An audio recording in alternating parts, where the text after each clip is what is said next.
Is DJ Ash Noble here. Welcome back to another stream. Today we are doing the Maximum Overload Bonanza, the Revolution, the MC competition aftermath that took place in Liverpool last night. Well, it would actually be the night before now because it's just got midnight. It's technically Monday now, but yeah, technically last night still, I suppose. And yeah, so this is the aftermath. So if you don't know what these aftermaths are, essentially when I get like a booking, I come on YouTube and I announce the booking, and then I do like sometimes I like if I can get footage of the booking, I'll get like some footage to put up. In this case, there wasn't really all that much footage to put up.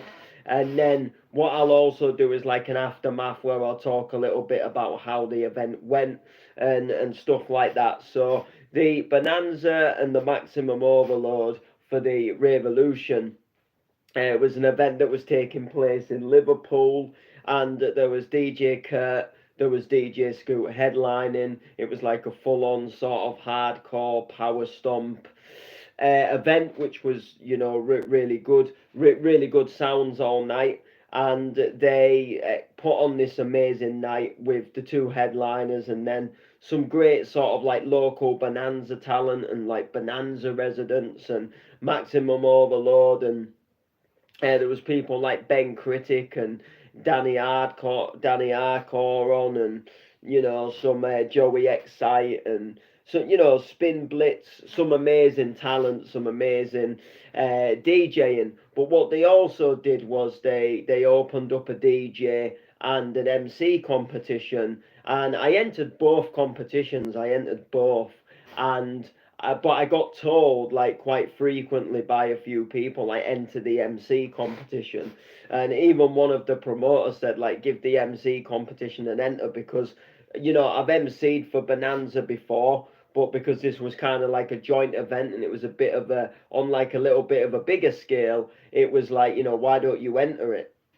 sort of thing. So I'm not really one for really doing MC competitions because I sort of decided to focus a lot more on my DJing and stuff like that. But I'm kind of getting a little bit of a buzz back for the mic, and I'm thinking actually I might just enter a few more competitions and see if I can't just sort of get a few more gigs and things out of MC, and alongside the DJing, if I can do some MC bookings and DJ bookings, I'll be happy. I suppose the only thing I was sort of worried about was one taking, like sort of the MC and taking over the DJing, because the DJing is kind of like the main thing that I want to focus on. But it'd be nice if I could do the MCing as well. But I've got a feeling that like if I really started pushing the MCing a little bit more again, that the MCing would just take over the DJing, and then I'd just be MCing all the time and not DJing, which I'd enjoy it, but I enjoy DJing as well. So it'd be really nice if I could find that sort of like perfect balance. So they entered the competition. I entered it after being told a few times like you should enter it or go and give it a go and enter it, blah blah blah. So I entered it, recorded like a little myself just spitting over a mix for like I don't know if I did it for like half an hour or something. I can't really remember it. I wasn't.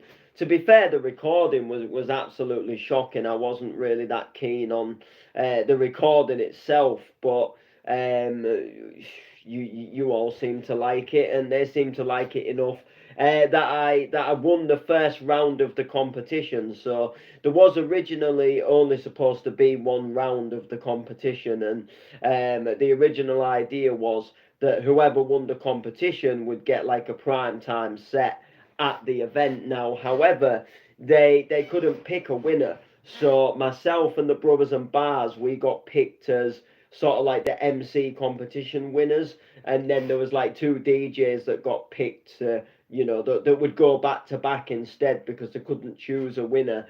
And then they kind of put this little idea that we'll do like this whole second phase of the competition, and the MCs will sort of like get judged on the night, how well have they done over the set, and sort of, what's going to happen there, kind of thing.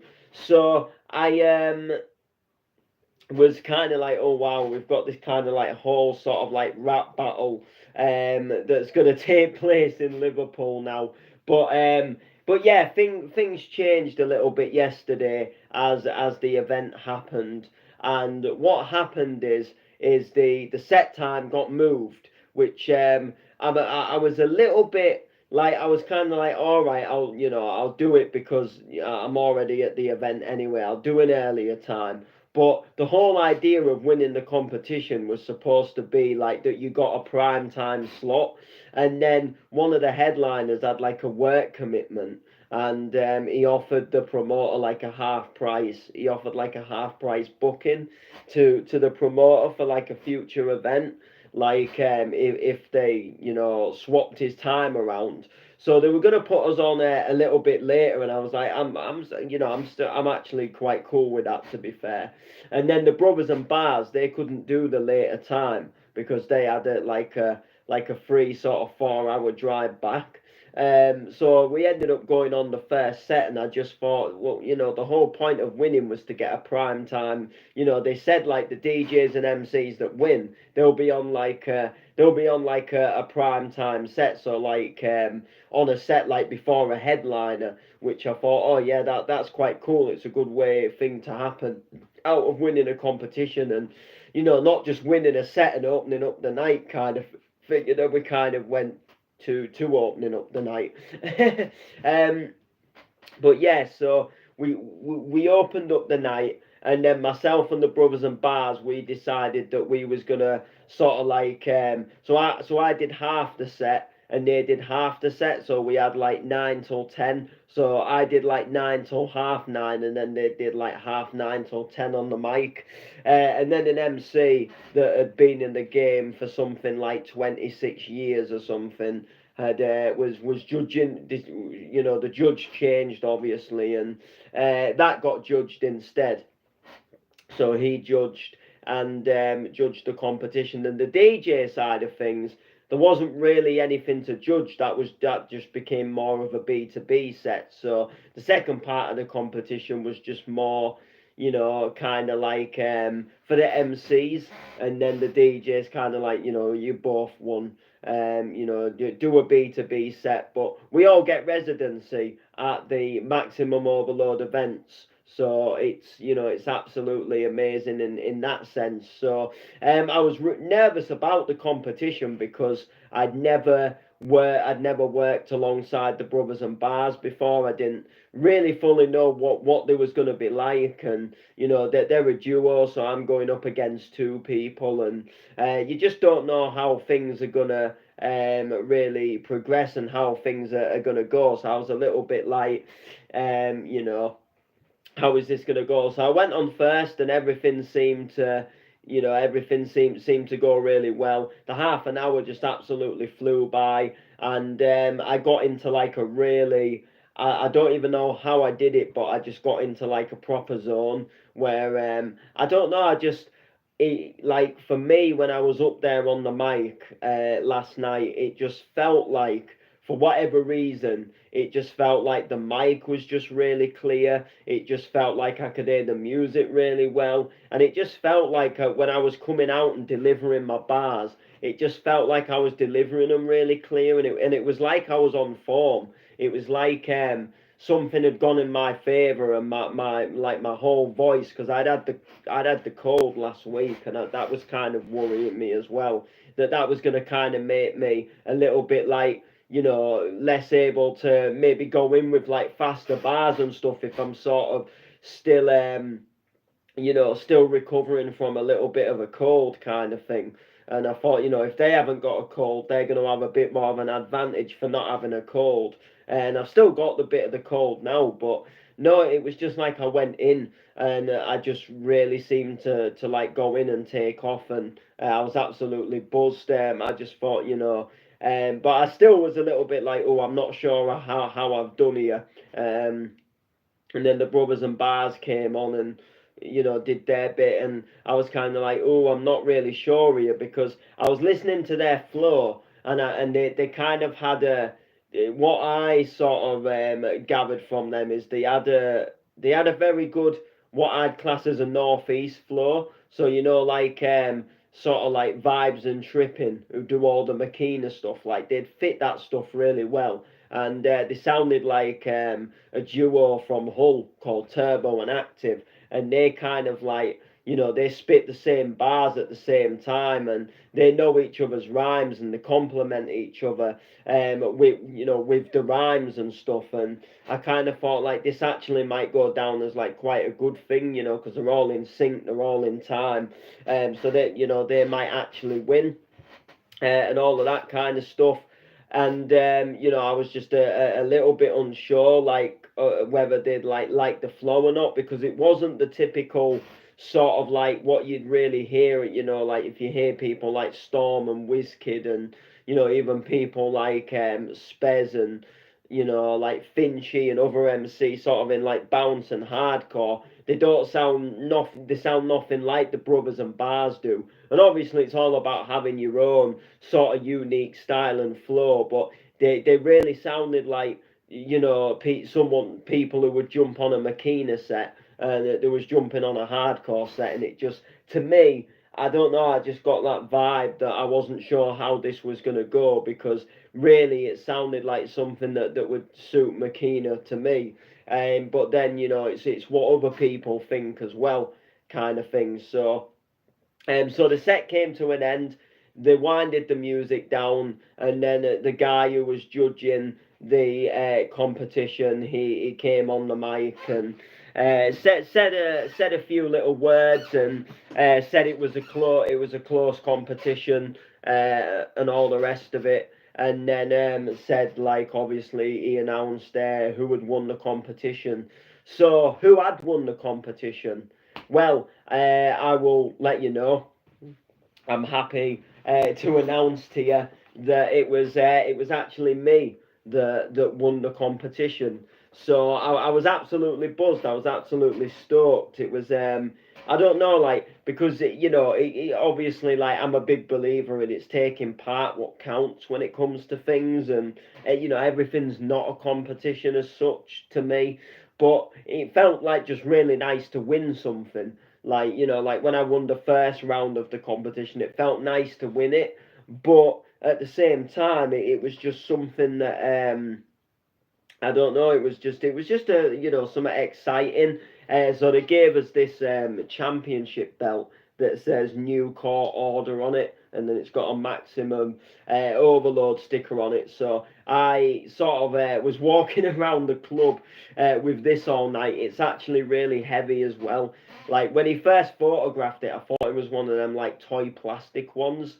Not, this feels like a bit more of a like proper sort of like almost like a proper replica of a world heavyweight championship belt. It is. It's really heavy. So I didn't carry it all night. I sort of kept it behind the DJ booth, and then just sort of like got it out and just sort of wore it now and again, sort of through the night, because I just thought, you know what, this is actually crazy in that sense. And it, like just really weird, but I love it. So it was a nice little prize, and yeah, they picked me. They picked me as the winner, which was obviously a really sort of exciting thing, because like I say, it was exciting to win something that I don't normally win stuff in that sense. So I was proper excited that I became the new court order world heavyweight championship, and I don't even look like a heavyweight. That's the mad thing. But yeah, it was a shed load of fun, and the Brothers and Bars smashed it. I said they sounded like they fitted Makina floor, but that it wasn't me saying that I didn't like their time on the set. No, they absolutely smashed it, and the feedback I got from the judges a little bit later on as to why I won is I sounded more clearer essentially on the mic, and you could hear what I was saying, and then just essentially the Brothers in Bars, they had like a real good vibe and a really good energy, but it was just a little bit hard sometimes to understand what they were saying. And he said it was a close competition, but just because I sounded more clearer with like delivery, that it just in other sense, I didn't sound like I was just babbling on. And you could understand to an extent what I was saying. I think was his sort of like advice to me, or feedback, as should I say, as to why I actually won the competition itself. But it was a shed load of fun, and we still both get residency at the events, so we're all winners in sense. It was just, I suppose, the fact that I won that little championship bet. Well, I say little, that big championship belt.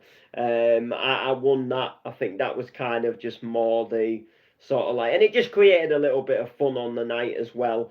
It wasn't anything, mega serious, but it was just a shed load of fun.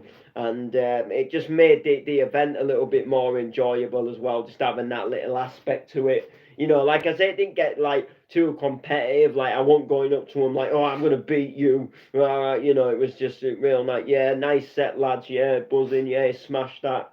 You know, they stayed at the event for a while, then they had to leave because they was driving back. But we had a good, we had a talk and a handshake, and was just talking about some general music stuff as well. So it was all good fun.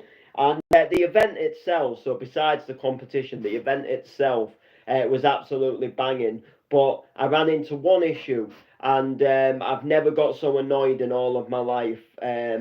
As I got annoyed last night. And obviously, I got permission to go back on the mic later on, and it was like the second to last set. And like the headliners have been on at this point, and some of the crowd had thinned out, but the night, was still going, and people were still enjoying it. And yeah, I went on the mic with Dukins because there was no other real like MCs really due for the set, so we just sort of like used it as a chance for me to go back on. The Brothers and Bars could have gone back on if they were still there, but they had to leave. Obviously, with driving, and I went back on, and there was a guy like a raver in the crowd and wanted to go on the mic, etc. Which I'm always like, I don't let people go on the mic unless sort of like promoters say, yeah, you're all right to give him a go. And then if I'm told I'm all right to give somebody a go, I'm happy to give them a go, and I'm happy to hear people have a little spit, and I'm happy to hear people, like, if they've got some talent on the mic that they want to show. I'm all good for hearing that. So I was told that I was allowed to, all right, let him have a go on the mic. So I let him have a go on the mic, and the trouble started from there. So he was hogging the mic for starters, and every time I got the mic back, like Joe, like one of the promoters would like take it off him and sort of like, all right, give the mic back now. You've had a little go on it, so he gives it back. Blah blah blah. Joe has a little bit of a spit and then passes the mic to me, and then the second he passes the mic to me, the guy's tapping me on the shoulder, and he's like, passes the mic, passes the mic. And like, I've barely gone in and started like with any bars, or I've literally like just got the mic, and he's like constantly like tapping me on the shoulder, and then he's trying to snatch the mic off me. And I'm getting like annoyed, and I'm getting aggravated at this point, to the point where I'm actually like pointing at him and shouting like, no, you've had the mic now, no, you've had it. And it was really starting to annoy me, because it's all right letting somebody in the crowd just have a little go, but they're not booked. If you're allowed to have a go, fair enough. Which it was at first, but there's having a go, and there's taking the absolute Michael, and you don't go snatching off like the booked MCs, and you don't go ragging them on the shoulder. Wait your turn. If he'd have waited his turn, and if he hadn't have been so like ragging me on the shoulder and trying to snatch it and stuff, and let me spit some bars, and then I'd pass it to him. But because he was coming in all ragging my shoulder and trying to snatch the mic, and just constantly like not letting me have a go, and wanting to be on it like every second, Like, if he'd have just gone on it for a bit and then gave it back and then waited a bit and then, can I go back on it? And yeah, all right, that kind of thing. It would have been like a completely different vibe. But I was getting annoyed because of his attitude and the way he was just trying to grab it and the way he was just, and then he was like trying to bring loads of other people behind the barriers, like thinking they can just grab it as well. And like, you haven't been told you can grab it, like, no. And then a little bit later on, towards the end of the night, he did actually apologise to me. So because he apologised and he was fair about it, and he said, look, look, I'm sorry, and and he started like letting me spit more of my lyrics and trying to like rather than just going in and spitting himself. And he was like, look, so I was like, all right, fair enough, you've apologised, but he still annoyed me. And that sort of like shit it just shouldn't happen. And like I say, it annoyed me at the time because he was just constantly like the second I got the mic, he was no sooner tapping me on the shoulder, almost as if like, I shouldn't, why should I be on it, like, or we'll get it off him, like I was an easy target kind of thing. But I showed him in a lot of sense that I wasn't an easy target and I wasn't just somebody that would just give in. And that's why I started telling him like, no. I started moving away, and then I started moving up onto the stage and stuff, like away from where he probably wouldn't try coming up and stuff like that. And it was just a pain that that just kind of it didn't put a downer on the night, but I just thought like I did my little competition bit, and I was kind of looking forward to getting back on and having a good go, and showing sort of like the other promoter as well a little bit more about what me on the mic and stuff, and not just that little bit he's heard of the competition, and just sort of being able to properly go in a little bit more and stuff, and doing some stuff with Dukins. And it was just I was looking forward to it. And then he came and started like snatching the mic, and when I was first starting to get aggravated, I actually felt like just giving him the mic and just saying, right, that's it, I ain't doing this no more, and kind of like leaving the event because I was getting sort of like aggravated from it, to the point where I just thought, what's the point? Like, I'm an actual booked MC, and I'm and like, you're snatching the mic and I'm hardly getting any time to go on the mic. But then he apologized and it all got made up for. But mic blaggers, and don't get me wrong, like I'm never a mic blagger. Like, I know like there's a lot of events where I'm not booked and I get like chance to go on the mic, but I don't blag for it. I only ever go on the mic like if I'm not booked at an event, and I go on the mic, I only ever do that if I've been like told I can go on, and I don't ask for it. I don't go up and go, oh, any chance of a go on the mic. I just come and do what I do and rave at the event. And normally, like the promoter or another MC knows that I MC myself, and then he'll just say, here, pass, pass, here, have a go on the mic kind of thing. Or like the hard drive last weekend, the second room, it was an open mic, so it was open to just go on the mic and just mess around on the mic.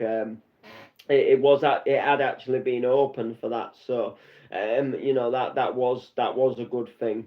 In that sense, that was open, so I could just go in there and grab it if I wanted. But like, I'd never just like I never go up and go like, oh, give us a go on the mic, because I know I'm not physically booked. If they allow it and they go, yeah, another MC's not turned up, so you jump on that set, or we'll make the last set a free for all set and you can jump on Noble or something like that, then it's different. But I don't go up like, oh, give us a go on the mic, or let us, because I enjoy going on the mic, don't get me wrong, but I'm not that desperate for it that that I'd just like start like becoming a mic blagger, essentially.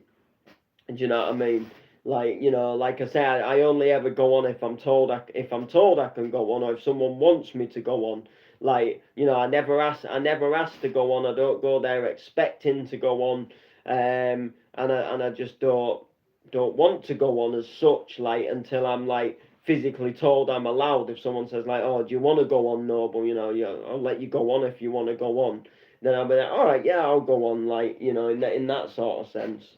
So, but yeah, it's all gravy. It's all fun. The event was still wicked. It was just that little sort of like that little moment with the Mike Blagger, and apparently he does it quite often. So I've kind of been warned now that if I see him again, he's probably going to want to do the same thing. But I know how to deal with him now, and I had a shed load of fun. The music was banging, the tunes were absolutely belting, and it was just full of like hardcore madness, which was yeah, I really enjoyed it, and I can't wait for more. I can't wait for more good vibes. Um, and we'll see how it goes, and we'll see what happens. But yeah, so the next gig for me will be like the whole fair, and it'll be like the one at the Gig Buddies. So I'll be doing sort of like house music, and obviously I won't be coming in with like the bounce and hardcore, but I'll be playing some good stuff, and I need to sort of start having a little bit of a, because it's only a week away, really now. It's a week on Tuesday to the Gig Buddies thing, and the whole fair starts from this Friday. But I'm having a tooth out on Friday, so I won't be doing anything. I don't think at the fair on Friday, but anywhere sort of from Saturday, I would imagine I'll be sort of maybe doing something at the fair. Like I'm not sure what day, like I say yet. I'm waiting to find out, but obviously we'll just see what happens in that sense, and yeah. And once I find out, I'll obviously let all you lot know. But they're like the next two sort of like gigs for me. But the whole fair one, I'll be doing like more than one day, that I would imagine. So like I'll just be there and I'll do a little bit of time in the booth, and then I'll be out the booth, and then I might go back in the booth. It all just sort of depends on like sort of what happens, and just sort of what goes down essentially, and just sort of taking it from there really, and seeing what happens. But there'll be lots of bounce and lots of hardcore at the waltzers, and I've got some good ideas of like stuff that I obviously wanna do and play. So I'm looking forward to that. But like I say, I've just got to sort of start going through and start making a list of like tracks and things that I'm gonna play. And I guess like the Gig Buddies one is probably going to be like the most, you sort of like make a list for that, because that's a little bit more, you got to go through like some dance and sort of like disco-y tunes, and whereas like the waltzers, it's just a case go through some files and just play a bunch of cheese, that sounds that sounds banging and ravey, and they can sing along to it, and they'll recognize some of the clubland tunes, and something that'll just make the ride sound banging when it's going round, essentially. But I'm looking forward to it. And then obviously on the 28th of October, I'm at the Hull Cheese. So there's a night at Hull Cheese, that little local ultimate bounce. I'm not really, like I say, I don't know how that event's really going to go, but we'll just turn up and spin a few bounce tunes, and see what the vibe is, and take it from there. At least sort of like one good thing is it'll be right near. It's right near a couple of takeaways, so at least I can come out there and go and grab something to eat. Because one thing I'll say about yesterday's event, where the venue was, it was on kind of like it was in like a little industrial area, and there wasn't really food places anywhere nearby, and I like going for food like after an event, or kind of like leaving an event and like going and getting some food and going back to an event, because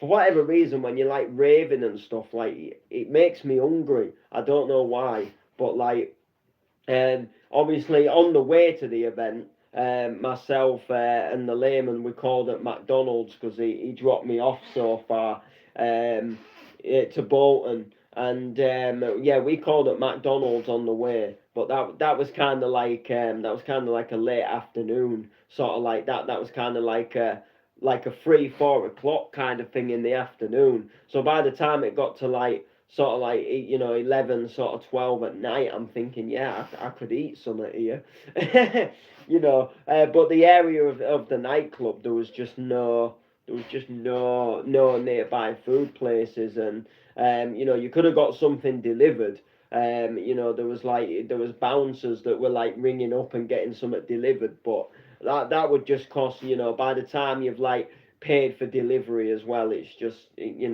what I was thinking of, paying sort of like 4 quid on like some cheesy chips or something, or like, I don't know, but by the time you've done that, and then you've got to do something to make it up to a delivery, so you end up spending like 5-6 quid, and then they put a delivery charge on it. I just thought I can't be, I'll starve. So I actually waited until the like after the event was all like done and dusted, and before I went for my train, I went for a McDonald's breakfast, which was it was nice. And I was absolutely shattered, so I actually didn't really get a wink of sleep. So the event finished, and by the time the event had finished, it was getting on was time. It was really getting on. So I I more or less got dropped off at the train station after the event, like which was real nice. And then because I thought like if I go to like me where I was staying and like and get me head down, like I wouldn't have got up for that train, and then I wouldn't have been able to like use the ticket. Do you know what I mean? So like it would have just been a waste of the ticket money, and I just thought like if I go to sleep now, like like laid somewhere and like in a bed and stuff, it's not gonna it's no good. I ain't gonna do it with like because the event finished at 4, and then by the time like we got packed down, and then everybody came out, and everybody and everybody's like getting in taxis, and and it was start raining a bit, and uh, and that sort of stuff, that sort of took it to like 20 past, 4:30, by the time obviously like everything sort of went down and took place, and then by the time you've sort of like got out of Liverpool and then got back on the road and got back to where we was going, like it's already like there's already like another sort of like like nearly an hour and a half sort of nearly gone there. So sort of 4:30 and then 5:30 and then take it to an hour. It was obviously getting on for like sort of 6, but then it sort of like got even more. It got even more. I think later than 6 or something. Um, so I just thought, you know what? I'll just make my way like to get some McDonald's breakfast, and my train was something like 8:15, and it was like a really crazy thing. And then probably about just under an hour before the train was due to leave, part of the journey got cancelled, and I couldn't refund the ticket because for whatever reason it wouldn't let me refund the ticket, and I couldn't reuse the ticket on the next service was 9:30, and I couldn't reuse the service. I couldn't reuse the ticket on that service because the service that was at 9:30, it was a different train company. So the only like thing I could do was like wait till like 10:30, 11 to use that same ticket to get to like so I was going on the same train service, and I just thought like for the sake of like 9 quid, like, and I felt quite tired at this point. I thought for the sake of 9 quid, I am not waiting here till like 10:30, nearly 11 o'clock. Like, you know, like, because I couldn't go back and get my head down anywhere now at this point. So I just kind of thought, like, you know, I'm just gonna get another ticket, and I'm just gonna get on this next train, and this next train at 9:30, it was actually more of a direct train, whereas like the one I was getting on before, it went all the way like as far as Church Fenton. Or something like that, and then it changed at Church Fenton, and I've never been there before in my entire life, and it's like it's on the way to York, but I was like, oh, it's just, you know. Whereas like the next one, it was just a straight, simple, you know, to Leeds, from Leeds to Hull, you know, and just boom, and that way as well. Like the last stop is like is Hull. So like if you have a sleep on the train, you've got no way of missing your stop because the train terminates, so you wake up at Hull anyway. And I did. I had a doze off in the station, waiting for the train because I had like a good hour and a half or something to kill waiting in the station once I decided to change train tickets, and then I had a snooze on the train as well, and that was like the crazy thing as well, and it was just mad. I think I also slightly dozed off in the car as well, but it might have literally been for like all of like maybe 10 minutes or something in the car. Whereas in the train station, I think, you know, I might have maybe got like more like 20 minutes, half an hour or something. And then on the train, I just sort of like I just sort of like got, you know, again, I think on the train I probably got like near on an hour, because like I sort of got sat on the train, and I put my head down, and then sort of like when I woke up, we was moving and we was out of Leeds, and I didn't see us leave Leeds. So like that was like a crazy thing. And then we were sort of like, when I did put my head up, we were sort of like we was near Hull, and we was like, and then I sort of sat up for a bit, and I saw us go under the Humber Bridge, and then I sort of put my head back down, and then the next minute we was in the Hull station, and I woke up like, and we just arrived, and I was like, oh shit, we're here. I better get off. And then I got home, and I sat home for a bit, and then I came up, and yeah, I laid in bed all afternoon, and slept it. Slept probably about just after midday till like sort of 3, 4 in the afternoon or something, and then sort of dozed off again until about sort of probably like 5, 6 or something, whatever it was, and then sort of after a while like came down and had some tea, and got rid of the old Sony turntable, and worked on some production, and we're here now. So it's been an enjoyable event. It's been an enjoyable but tiring weekend, and I'm still absolutely shattered now. So we're gonna call it for this stream. So it was an amazing event, really enjoyable. The only annoying thing was the mic blagger. So make sure to like, make sure to comment, share, all of that good stuff, and we'll see you soon.